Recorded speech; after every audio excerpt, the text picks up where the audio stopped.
semakin dekat dengan kiamat, semakin luntur iman umat Nabi SAW, semakin banyak maksiat, maka pastikan diri kita duduk dalam circle yang Islam, bi'ah Islamiyah, suasana persekitaran yang ingat Allah, kawan-kawan yang ingat Allah, tempat kerja yang ingat Allah, keluarga yang agungkan Allah dan akhirat. InsyaAllah sampai akhir hayat kita selamat kita menyebutkan, mati dalam keadaan menyebutkan La ilaha illallah Muhammadur Rasulullah. Palestina diserang, dia cuma bisa berdoa, bisa menangis, tidak punya kekuatan, hubbud dunia, ketakutannya begitu tinggi. Nabi pernah menyampaikan nanti akan tiba masanya posisi orang-orang Islam itu dikerubungi, dipermainkan oleh orang-orang yang memang tidak senang dengan kebaikan-kebaikan yang dibawa oleh nilai-nilai Islam itu. Nah, ada posisi orang Islam itu nanti diperebutkan demikian.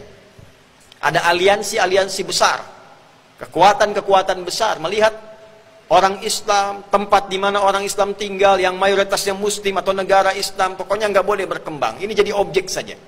Dunia ini dah tak lama, zaman ini berada di penghujungnya. Kalau kita tidak berubah daripada sekarang, kita akan berada dalam kelompok orang yang rugi dan dibinasakan oleh Allah. Kalau kita tidak berubah daripada sekarang, tidak bersungguh-sungguh nak jadi orang baik, dalam keadaan sampai kepada saat hujungnya, dalam keadaan zaman dan dunia ini berada dalam saat kebinasaannya, maka kita masih duduk dalam kelompok orang yang rugi, dalam kelompok orang yang dibinasakan. Sebab itu saya ajak, sebelum akal kita dicabut oleh Allah, tafakurlah, aku sekarang macam mana, amal soleh aku macam mana, hubungan aku dengan makhluk macam mana.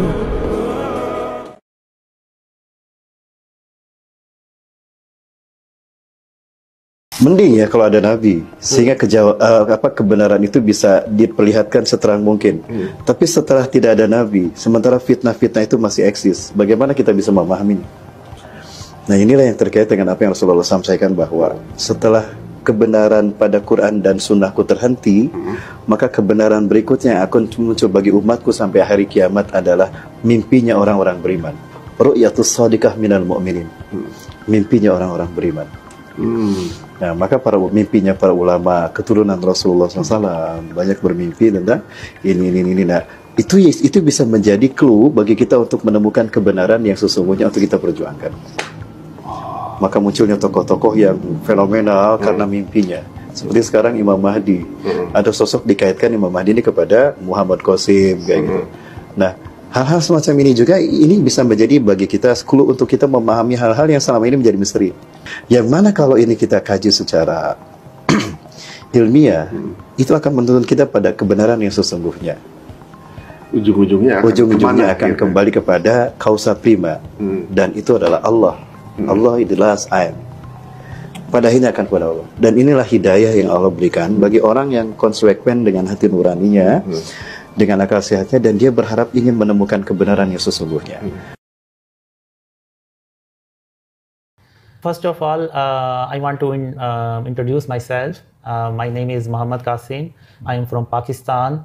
I am Sunni Muslim, and my Aqidah is there is no God but only Allah, and Prophet Muhammad sallallahu alaihi wasallam, Khatamun Nabiyyin, is the last and the final messenger of Allah. And I am a simple ummati of Prophet Muhammad sallallahu alaihi wasallam.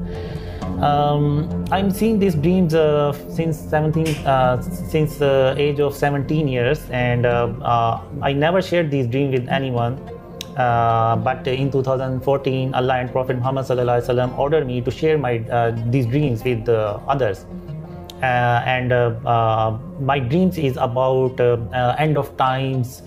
And I have seen World War III also, Ghazwatul Hind. I have seen Yajuj Majuj coming out, Isa alayhi salam descending from the sky, and Dajjal also come out. And that there is a main message of my dreams is to avoid shirk and its form.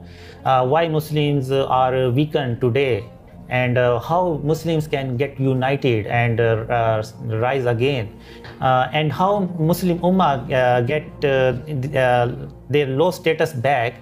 When we avoid shirk and its form, then Allah will help us.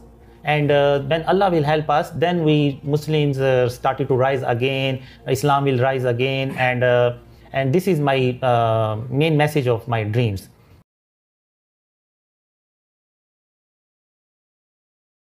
Dengarkan ini baik-baik. Jangan nilai Muhammad Qasim dari penampilannya.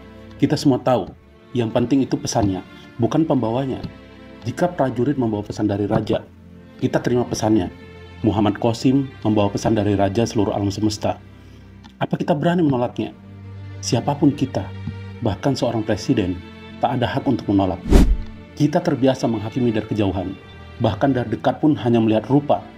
Padahal, bukankah pesan lebih berharga daripada pembawa pesan itu sendiri? Lihatlah seorang prajurit yang membawa titah raja. Kita tunduk pada pesan, bukan pada seragamnya. Maka renungkanlah ini. Muhammad Qasim membawa pesan dari raja di atas segala raja, penguasa seluruh alam semesta.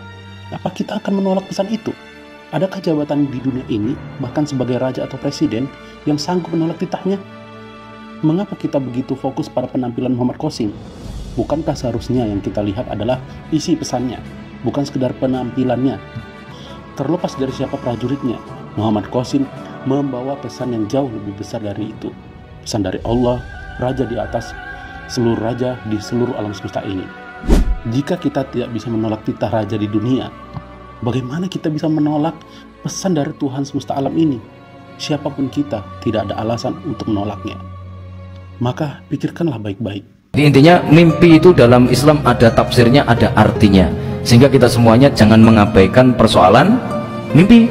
Maka Allah akan banyak memberikan mimpi kepada orang mukmin untuk menyampaikan mubassyirat atau mundirat, entah itu berupa kabar gembira atau peringatan. Allah sampaikannya lewat mimpi.